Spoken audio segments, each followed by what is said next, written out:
still need to work on this lighting, like, it's just not quite right, is it? Anyway, fisheye lenses. I've been meaning to make this video for a little bit, and I've tried a few times, and every time I do it, it hasn't really panned out the way I wanted it to.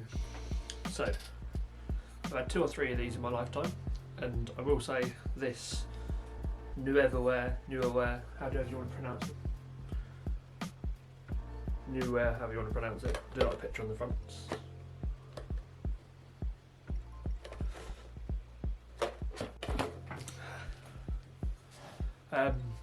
The lens is pretty good. I've really enjoyed it. Now, my first complaint with fisheye lenses, and it's not really a complaint, it's just, it is what it is. It sort of makes sense for the type of lens that it is and the amount of people who want to use it, etc. But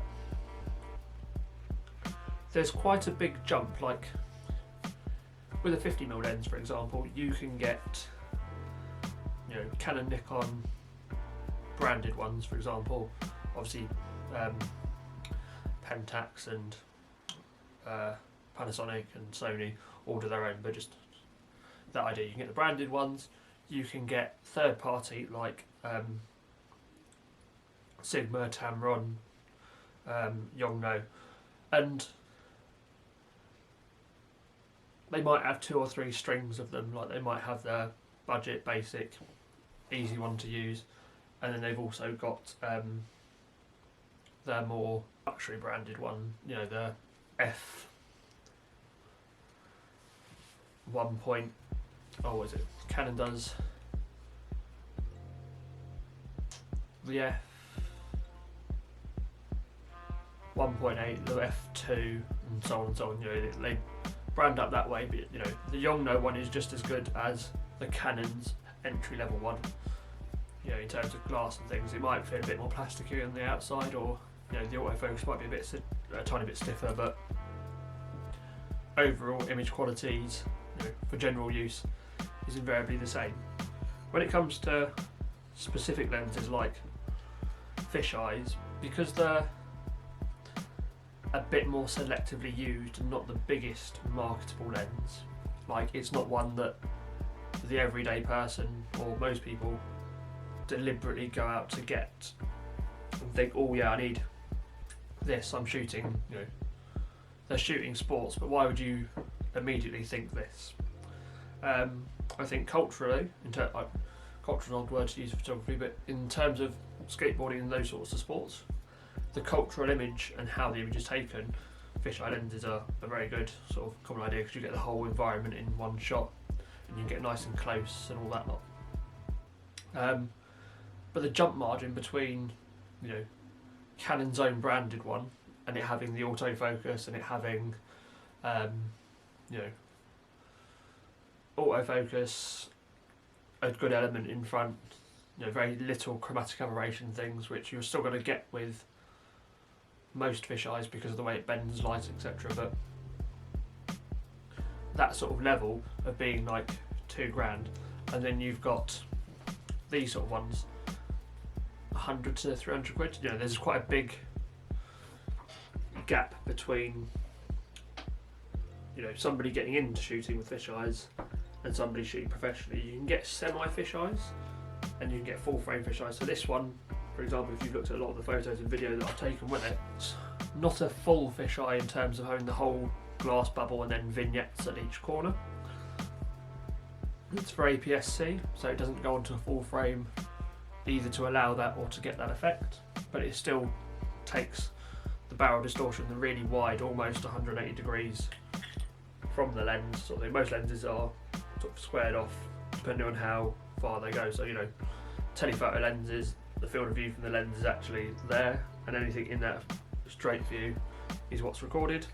This is almost 108 degrees. Because it's so wide and it bends so much, obviously they're not the sharpest of lenses. Like if you're thinking of making, you know, a national portrait gallery image and you're thinking, I want to stick a fisheye end, the edges around like here will all be very much soft and very, you know, undetailed. It'll be clear enough to see what it was and to, you know, follow the context of the image, but you're not going to get you're not really going to get that sort of, you know, tack sharp image the whole way through. The middle, the centre of the lens, is really nice. Anything there going forwards, as long as you're focusing the right point, is really solid. With these sort of cheaper alternatives to the fisheye, I get it's nice to have and you might have a specific use for it, but having like f3.5 and f6, 5.6 just feels a bit pointless, because it's already quite soft anyway, and then you're opening up, so you're shutting down even more the detail, as it were, the area of focus, and you've only got that much area in focus, as it were. So like there, you can get my nose and my eye in focus, but all of this will be even blurrier, even if it's in the same field of view. So having f3.5 and f5.6, although just might be a technical aspect of the lens, you know, they have to be there because the blades go that far down or whatever, or you know, the size of the lens mean to get the thing it all fits in. However you want to look at it, I don't really understand. I'm not a mechanic, but I wouldn't really use it. Like all the skate shots I've done have been between f8 and f11, maybe slightly verging into f16, but there's very little difference in between all three of those. It's more just a vague difference on the level of light that you're going to get out of each shot.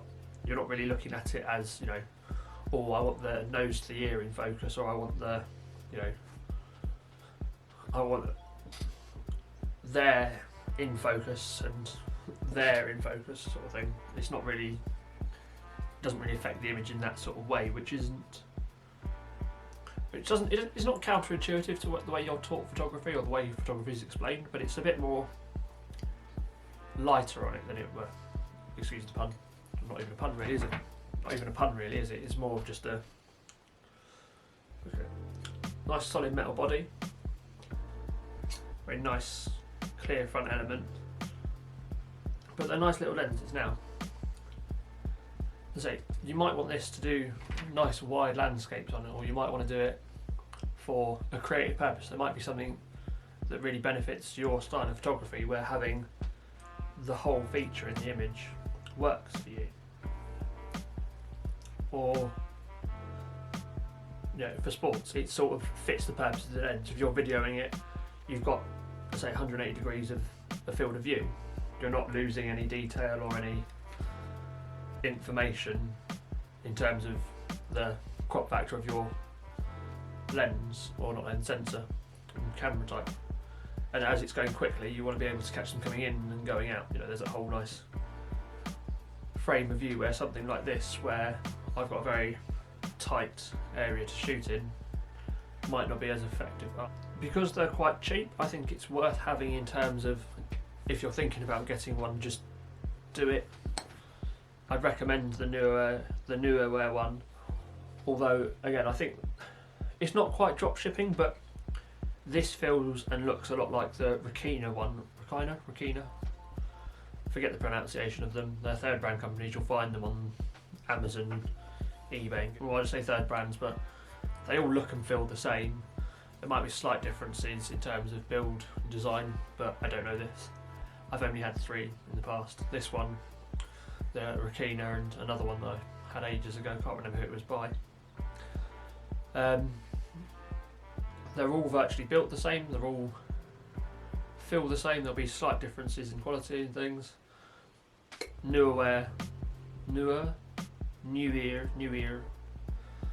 makes really nice fine ones. This one works really well. Do I think it's a good, like, this is going to be in my bag just because it's nice to have?